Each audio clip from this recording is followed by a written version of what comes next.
Hi friends, আপোনালোক সকলোৰে চাগে ভাল আৰু লাষ্ট এটা ভিডিও বনাইছিলো মই যোনখিনি মোৰ ভিউৱাৰ্স আছে যে যাৰ প্ৰিলিমছ ক্লিয়াৰ হৈছে মেছেজ কৰিব দিছিলো তাৰে কিছু সংখ্যকে মোৰ যোনবিলাকে WhatsApp নম্বৰ জানে তেখেতলে মোক পাৰ্সোনালিও মেছেজ কৰিছিলে আৰু কমেন্টও কৰিলে সো এটা প্ৰেডিকচন কৰিছিলো মই around 90-100 ৰ ওচৰত কাট অফ থাকিব বুলি তো around তেনেকৈ হৈছে So খুব বেছি লো স্কোৰিং বুলি ক'ব নোৱাৰি পেপাৰখন যেহেতু পেপাৰখন ভাল আছিল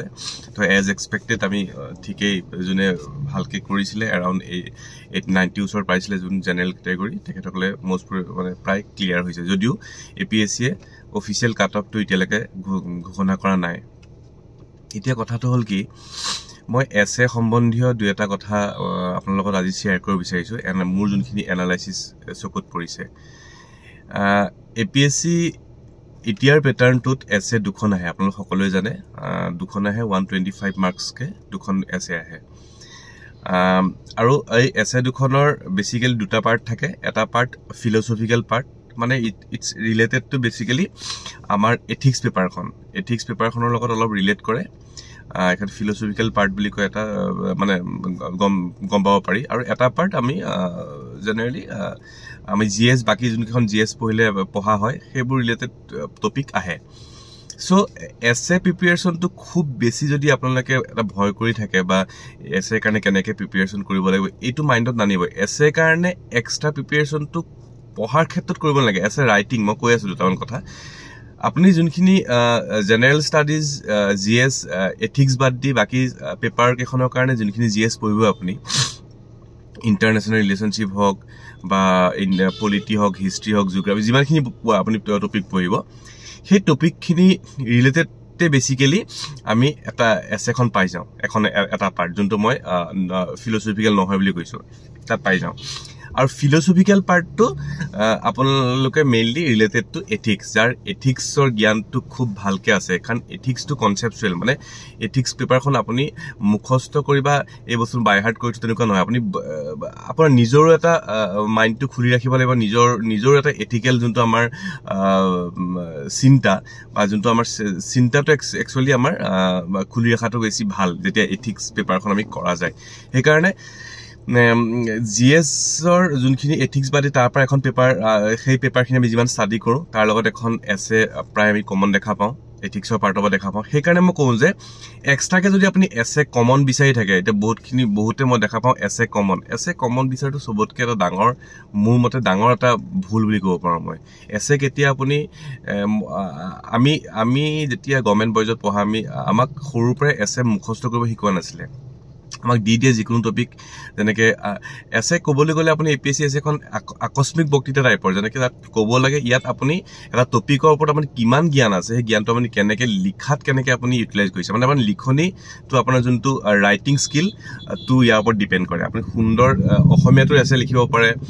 ইংলিছতো লিখিব পাৰে কিন্তু আপোনাৰ যোনটো ভোকেবুলাৰী ষ্ট্ৰেংথটো কিমান শব্দ জ্ঞান কিমান আছে লিখাৰ ষ্টাইল লিখনিটো আপুনি কিমান সুন্দৰকৈ আপুনি সেন্টেন্স ফ্ৰেম কৰিব পাৰে এইখিনি বস্তু মেইন আসলতে এসএ খনৰ কাৰণে বাকি আপোনালোকে এসএ চিন্তা কৰিবলগা কিয় নহয় আপোনালোকে এসএ লিখিব পাৰিবই এসএ আপুনি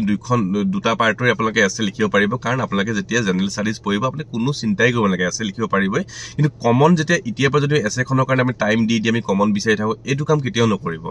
মই আগতেও কৈছিলো যে এসএ কাৰণে মেইনলি আমি এসএ বুলি নহয় যেতিয়া এডিটৰিয়েল পেজখন যদি আমি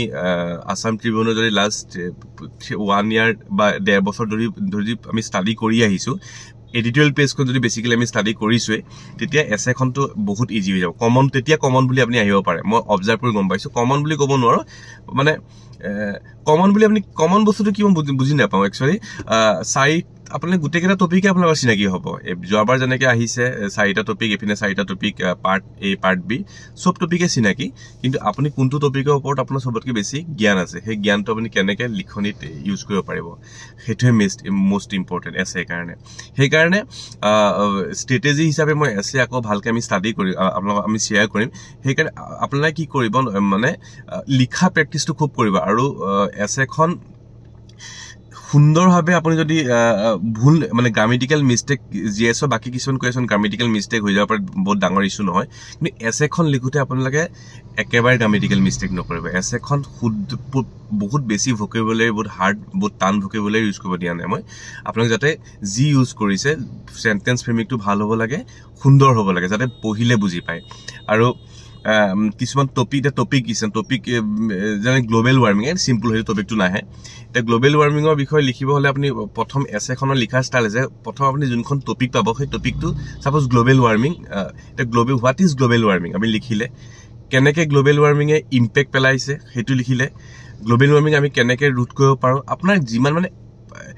বুজি পাইছে কথাটো পাৰ্ট বাই পাৰ্ট মানে এটা পেৰাগ্ৰাফতে বা এটা হেৰিতে আপুনি গোটেইখিনি বস্তু লিখি আছে হোৱাট ইজ গ্লোবেল ৱাৰ্মিং কেনেকৈ কৰিছে তেনেকৈ নহয় যাতে যেতিয়া আমি যেতিয়া পেপাৰ নিৰীক্ষকে পেপাৰখন চাব এছেখন যেতিয়া ষ্টাডি কৰিব তেখেতে যাতে প্ৰত্যেকটো বস্তু ইজিলি বুজি পাই গৈ থাকে চ' সেইখিনি বস্তুহে এছেখনে খুব ইম্পৰ্টেণ্ট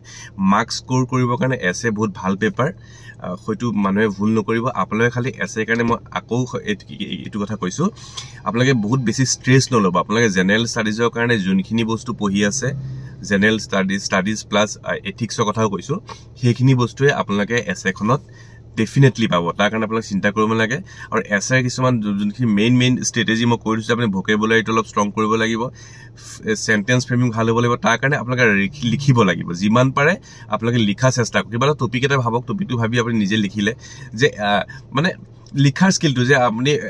একেবাৰে বহি আপুনি 3 ঘণ্টা এছেখন লিখা প্ৰেক্টিছ কৰিছে হয়তোও নহয় আপুনি কিবা এটা টপিক এটা ভাবিলে তাৰ ওপৰত 2টা পেজ লিখক তেনেকৈ আপোনাৰ লিখাৰ ষ্টাইলটো আপুনি গম পাব ভকেবুলাৰীটো আপুনি ষ্ট্ৰং হৈ যাব চ' প্ৰেক্টিচটো তেনেকৈ জেনেৰেল ষ্টাডিজৰ লগতে আপোনালোকে এছে প্ৰেক্টিচ কৰি গৈ থাকক মানে যি পঢ়িলে এটা টপিক লিখি চালে সেই টপিকটো নাহিবই লিখি চাওক আপোনাৰ লিখাটোৱে মেইন বস্তু সেইকাৰণে এছেৰ কাৰণে খুব বেছি ষ্ট্ৰেছ নল'ব আৰু এছেৰ বিষয়ে আমি পঢ়িম এটা ইম্পৰ্টেণ্ট পইণ্টটো কম আশা কৰোঁ এই ভিডিঅ'টোৱে আপোনালোকক যথেষ্ট উপকৃত কৰিব থেংক ইউ ছ' মাছ